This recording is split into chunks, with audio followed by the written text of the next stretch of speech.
Okay, lovelies, so we are on for part 2 of the anger segment, and we are going to go over the 8 types of anger that our human mind goes through.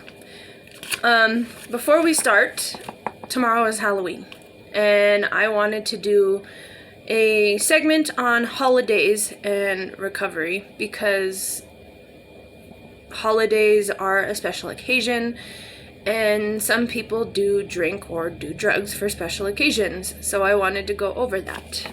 But that's for tomorrow. So, we are going over the 8 types of anger. And we are going to start with behavioral anger. So this behavioral anger is one of the most destructive types of anger. It is expressed physically and aggressively, often involving breaking objects or assaulting another person.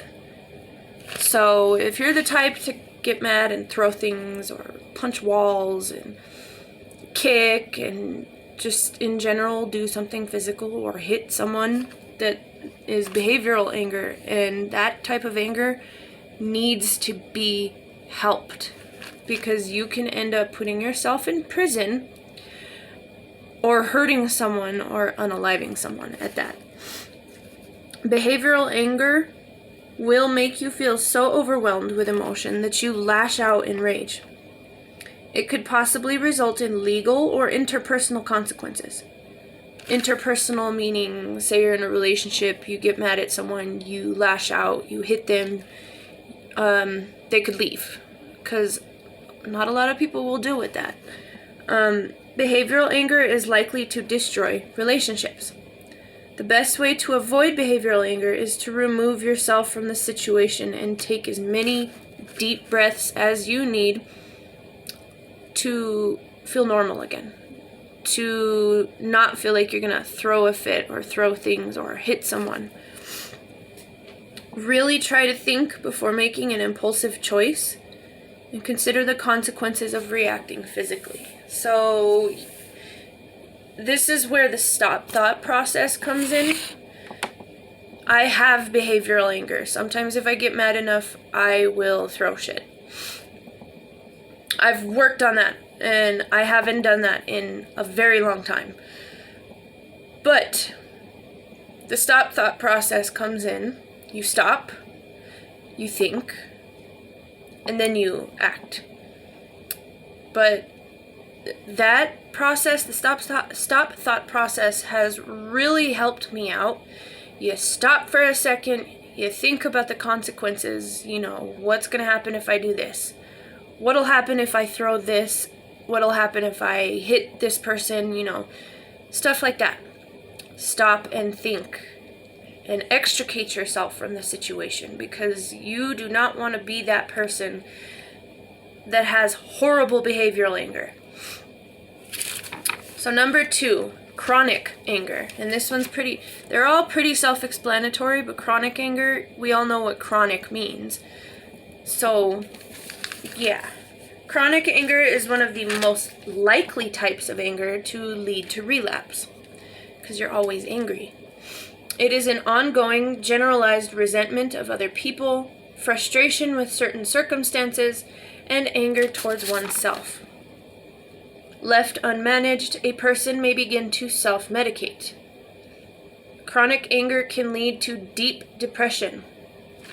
In the book of AA, it says resentment is the number 1 offender. It destroys more alcoholics than anything else. Practicing forgiveness and present moment awareness can help with managing this type of anger. Meditation and talk therapy can be most useful as well. So, present moment awareness. That means be right here. Right here, right now. We're in the now, right here. And that can help.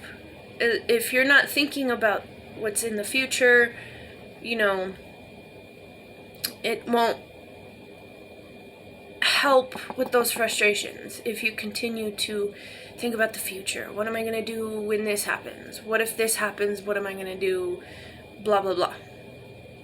Present moment awareness can help with frustrations because you're thinking in the here and now. What am I doing right now? And that can really, really help when it comes to chronic anger, because chronic anger is anger that you're feeling constantly. It is an ongoing, constant barrage of just, I'm mad at this person, I'm mad at everyone, I'm mad at everything. That's what chronic anger is. Moving on to number 3, judgmental anger. Another self-explanatory one. This could be judgmental for anyone that you deem less than, whatever, or you could judge yourself. So judgmental anger is caused when one feels morally superior to others. It can alienate you from making friends and strain relationships, because nobody wants to be friends with someone who is constantly judgmental. This type of anger is triggered by the perceived shortcomings of others. You might be quick to judge people and immediately label them as bad or dumb. To avoid this type of anger, try to look from other person's perspectives. Really try to examine a situation before coming to a conclusion. Judgmental anger can prevent you from being useful to others and having a rewarding recovery. Because again, like I said, nobody wants to be friends with someone who is overly judgmental. If you're going to be judgmental to yourself, like in private, in your head, that's a different story than if you were to be outspoken about your judgment. I used to be that friend that judged everything, judged everyone, and there was a reason nobody wanted to hang out with me, because I was always complaining and talking shit. So nobody wants to be that judgmental friend, and nobody wants to be around that judgmental friend either. So number 4, overwhelmed anger. And this kind of ties in with behavioral anger. I think because behavioral anger is just going back, it is where you become so overwhelmed with emotion that you lash out in rage. So I feel like overwhelmed and behavioral anger tie in together. This anger usually occurs in stressful situations or when we've taken on too big of a workload.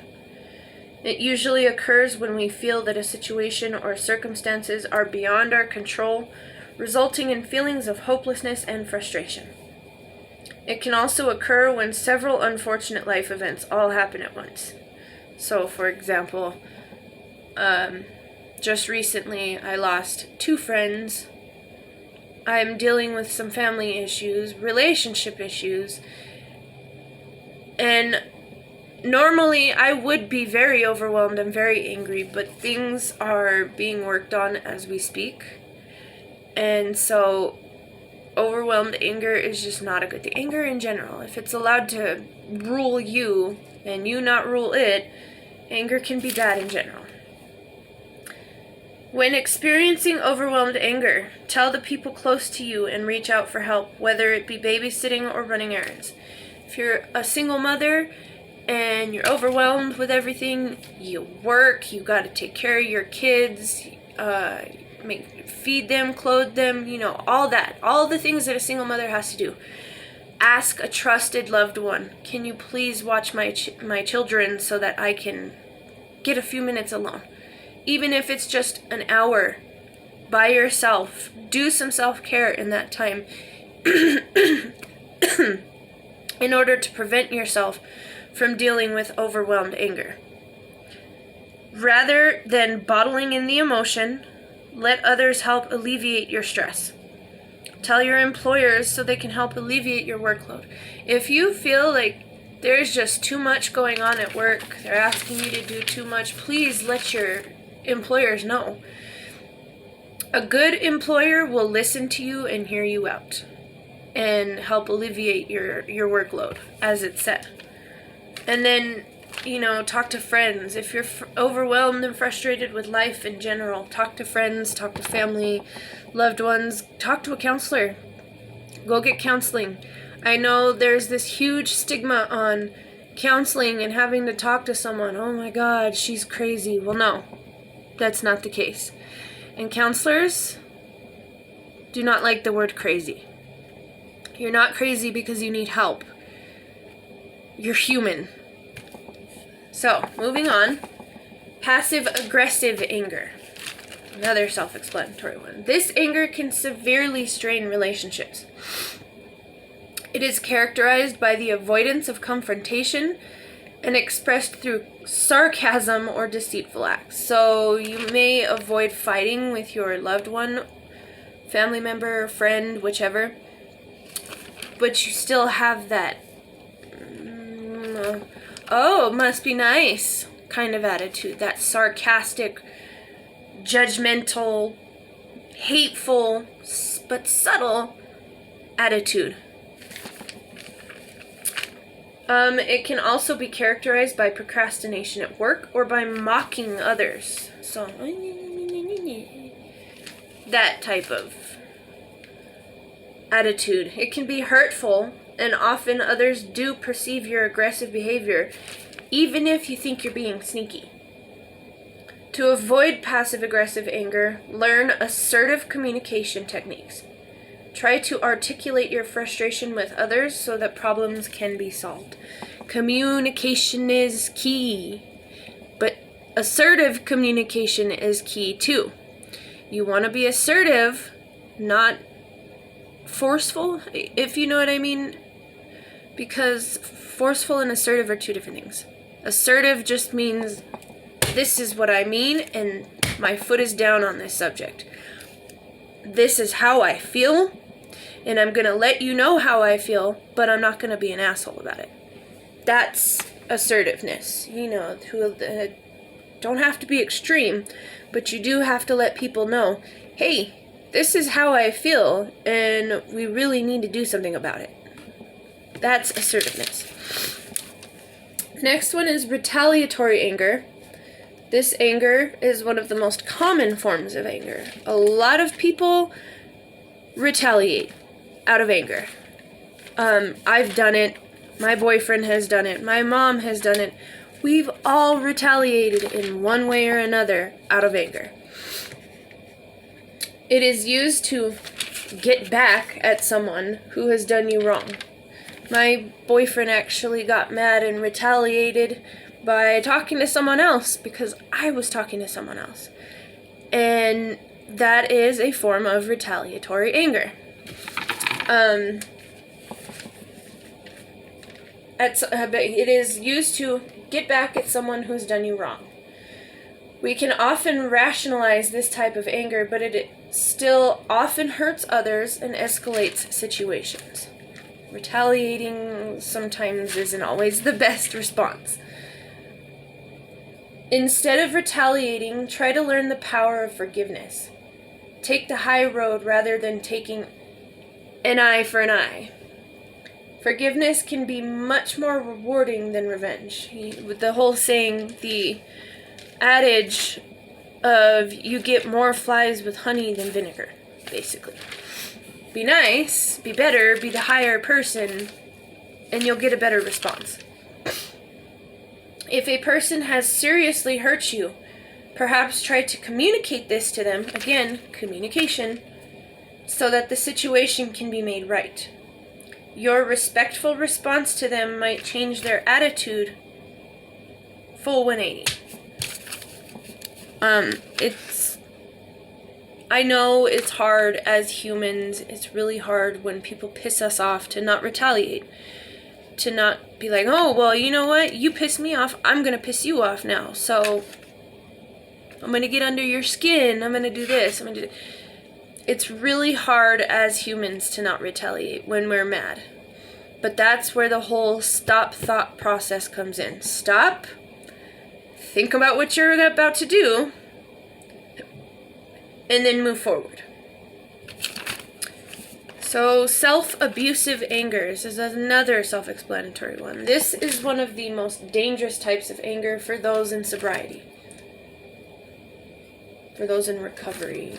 You know what I mean. It results from feelings of helplessness, unworthiness, or shame.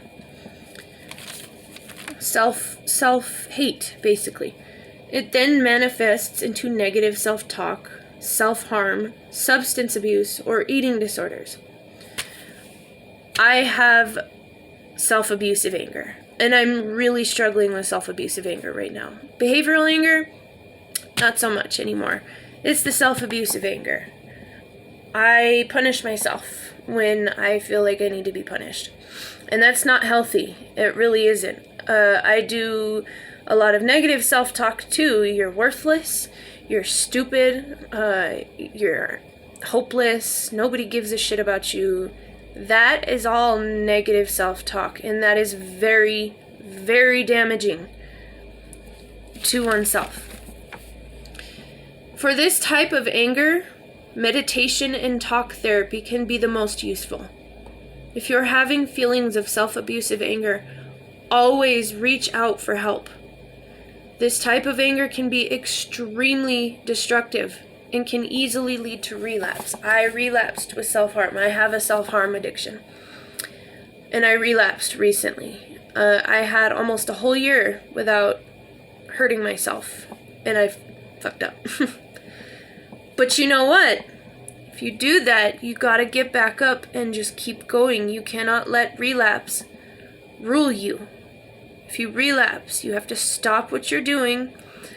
Let someone know, hey, I relapsed. I really need help right now. And just move on. Get up, dust yourself off, and keep going. Because then you get self-abusive anger and self-hate. And just, like I said, it is not healthy. It is not healthy to feel like every time you do something wrong, you need to punish yourself by cutting. So keep that in mind. Self-abusive anger can be very, very destructive. Out of all of these, self-abusive anger can be destructive because it is you doing it to yourself. It's not you. You do hurt others, in the long run, you do end up hurting others because you hurt yourself. But this type is the type that you're doing to yourself. So please, if you're having feelings of self-abusive anger, having feelings like hurting yourself, negative self-talk, go talk to someone. Whether it's a counselor, a trusted friend, a family member, just go talk to someone. Moving on to the final form of anger. This is called assertive anger. It is the most constructive type. Why? Because you're being assertive, not forceful, assertive. It can be used as a way to cope with all these 7 other types of anger.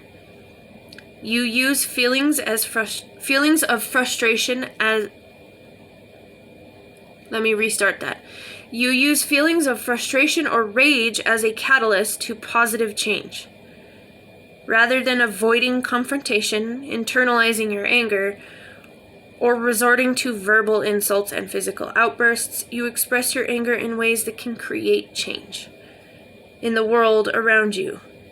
This is the best way to channel your feelings of anger without hurting yourself or others. So out of all the 8 types of anger, assertive anger is the most constructive type. Assertive anger is where you basically, if you're mad, go create something. Put that anger and put that energy into creating something beautiful. Because not only do you not hurt yourself or others, you just created something beautiful out of your anger. And that's where assertive anger should always be used. Again, you're being assertive, not an asshole. So those were the 8 types of anger. If anyone has any questions concerning the anger segment, please feel free to ask me in the comments and I will respond in any way I can. Tomorrow I will be doing holidays in recovery and then moving on to segments 2 through 3, which are compulsivity and boredom in recovery.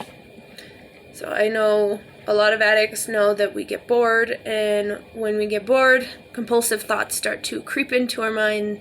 We get the biggest case of the effits, and we want to use. That's where the stop thought technique comes in too. If you're bored, find something to do. But that will be the day after tomorrow. Tomorrow I will be talking about holidays and recovery, considering it is Halloween. I've got my little Halloween earrings and everything. But we will go over that tomorrow, and any questions, please feel free to ask, guys. Bye!